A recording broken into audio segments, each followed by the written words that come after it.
What's up, guys? You know what that box is? That's Mr. Marfione, and he makes some cool knives. I believe this is one of his coolest.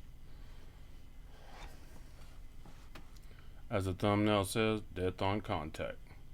Apocalyptic L-Max carbon fiber.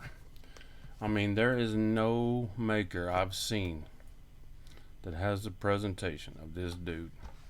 His stuff is just sexy.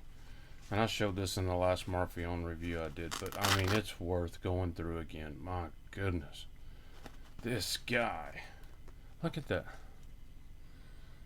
Titanium cross, titanium water jetted cross. Here's the payoff.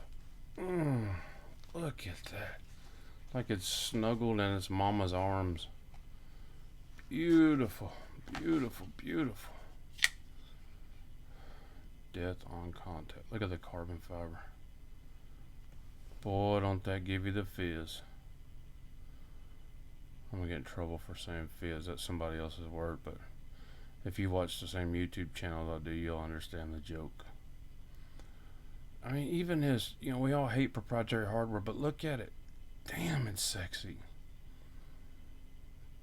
So this is the custom version of the DOC. They make a production version, and that's going to be my next review.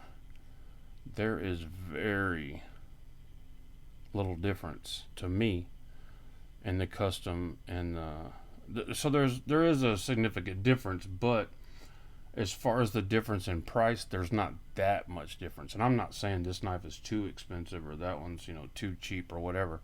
I'm just saying they're not as far apart off as their price. If I had them both in my hand, I wouldn't have ended up with both of them. I would have just bought the Microtech. God, I bought it from put a screaming mirror edge on it. I mean, look at that. Those holes. How they match up with the holes on the carbon fibers. Why this knife is super light. Super light. And the balance is perfect. I mean, it's right there. It's perfect. L-Max, good to go. We're not done with the presentation, and most of you already know this because the presentation just keeps going on and on and on. You don't get a piece of paper.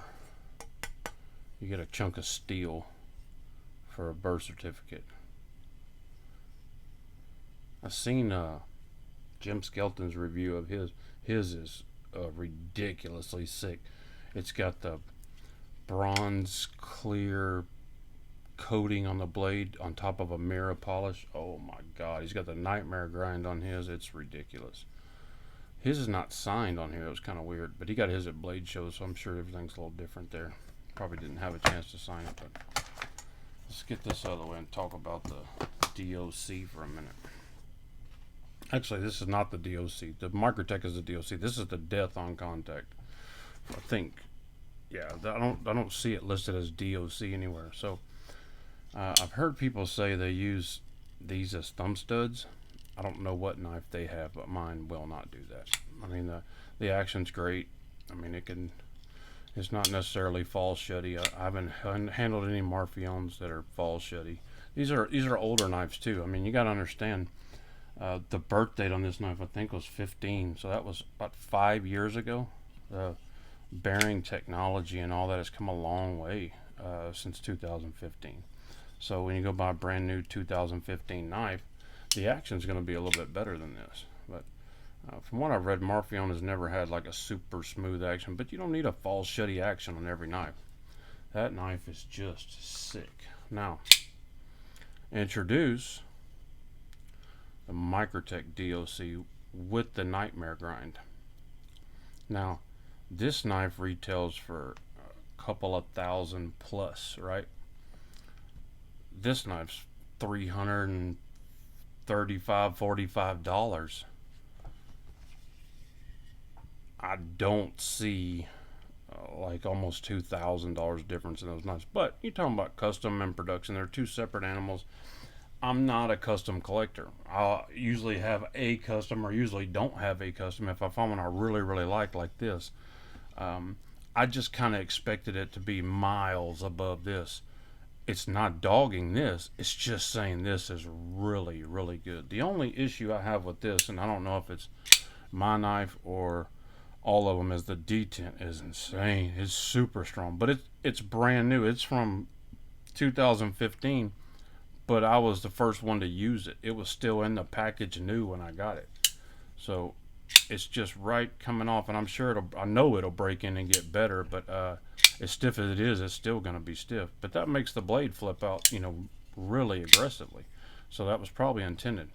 But I love that nightmare gun. Anyway, let me quit reviewing the damn Microtech because I'm talking about the Marfione.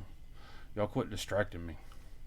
Anyway, I got the tool coming tomorrow, so I can take this thing down and clean it and polish it. I mean, it's been sitting in a box for 5 years and probably taken out and molested and slobbered all over like I do it. But I'm gonna actually carry this one, so that's a great finish instead of the mirror polish. That wouldn't be a great one to carry because you'd destroy the value.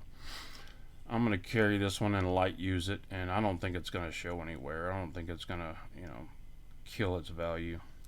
It's just a beautiful, beautiful knife. We'll just enjoy it for a second. Check out that back spacer. That back spacer is what makes the balance perfect. They got it perfect. I mean, they don't miss a detail. That's why I'm not sitting there saying, "Oh, no, it's not worth $2,000." I think $2,000 a knife is hard to swallow. I did not pay anywhere near that. Not even in the same digit code. I paid hundreds, not thousands. I'll put it that way. I got a decent deal on it. But everywhere you see them for sale, I mean, they're for sale for what they were retail or more. Almost every Marfione I see. I mean, it seems like they hold their value pretty decent compared to some. I know Medford doesn't hold his value at all. My God, I took a bath when I sold my Medfords.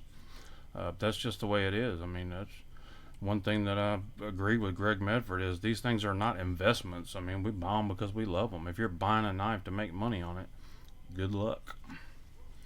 Unless you're buying some super rare, sought after, one of a kind that everybody and their grandma wants. But anyway, Marfione Death on Contact.